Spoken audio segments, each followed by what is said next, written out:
Okay, I'm here in the Tesla Cybertruck. I just got version 14, and let's engage it here from the hotel.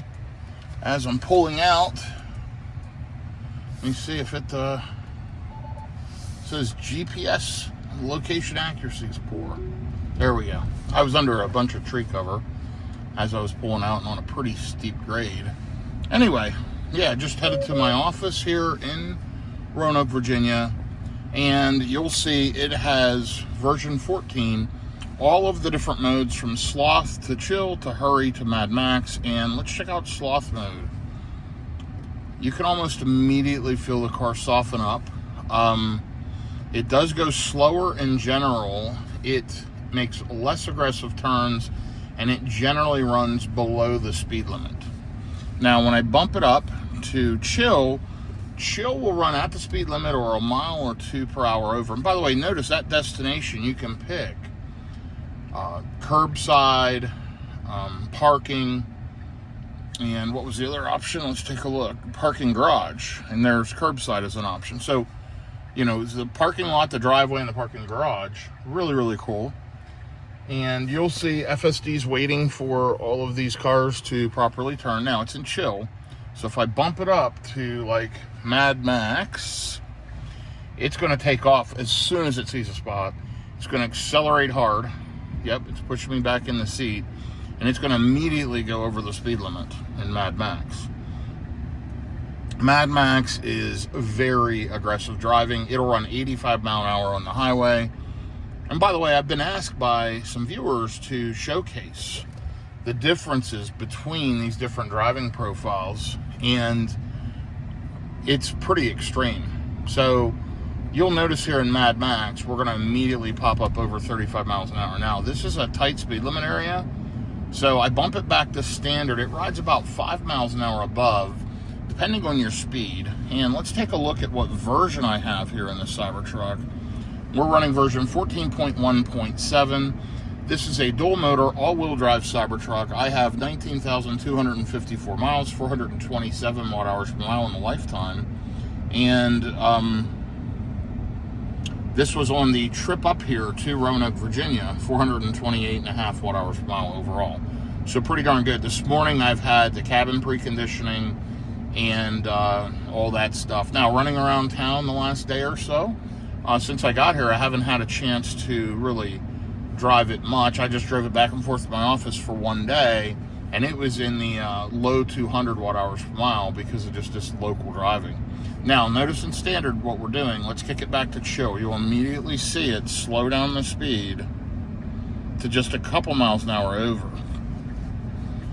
One of the things you can do, you can swipe right here to see full screen visualizations. It puts the mapping up in the corner. This really helps you see what FSD is trying to do or planning to do. In Mad Max, almost assuredly, it would have got in that left lane there to pass, but see, we're in chill. So it's just going to chill out here in the left lane, real casually drive.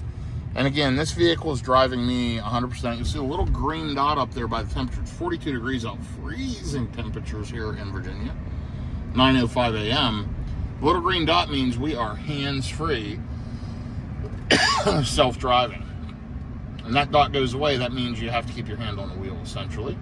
It was saying pay attention to the road because it saw me looking at the screen too long. And let's go down to sloth mode, and you'll feel it immediately slow down, right to the speed limit in this case. And on the highway, it goes below the speed limit. Not by much, but by a little bit. So I hope that helps. Now, how I'm changing the profile is just scrolling up and down right here with this scroll wheel. Notice it'll change as I scroll up and down. My advice would be this. You know, a lot of people just want to be able to set a finite speed and have the car go that speed. I get that. These profiles really allow me to do that. As I drove 1,200 miles, 1,300 miles in my Model Y Juniper from Texas to Virginia, and check that video out. That was also in version 14, but not .7. .7, this latest version that's on the Cybertruck, has taken away the stuttering and indecisiveness that it'll use sometimes on the steering wheel and sometimes on the accelerator. This thing is buttery smooth now and really, really impressive. So I like it a lot.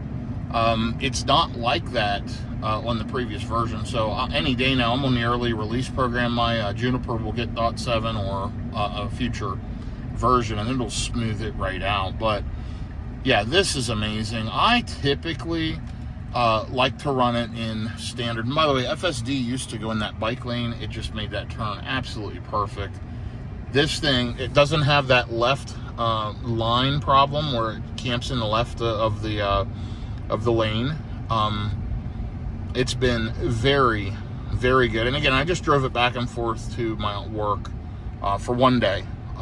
Didn't really have a ton of time, but I've had zero issues with FSD 14.1.7 on the Cybertruck. Just really an impressive piece of software. So yeah, I highly recommend it. If you have any questions or would like to see anything else, let me know. My content's just real world video. It's just me, you, and the camera. Not any fancy overlays, no fancy music. It's just not it.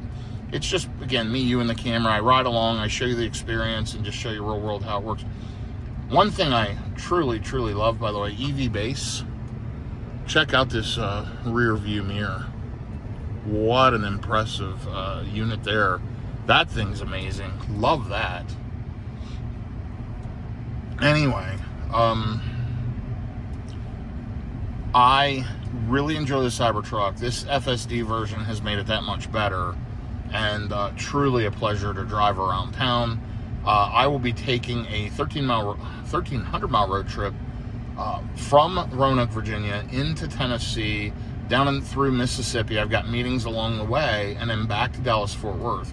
And that video will be coming up in the next week, so watch for that.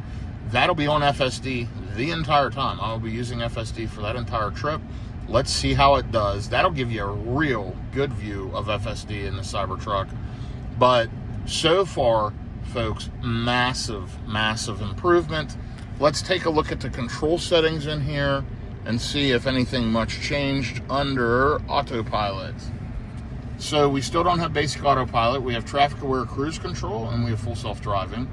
I have brake confirm shut off, meaning I can just touch the screen to engage FSD.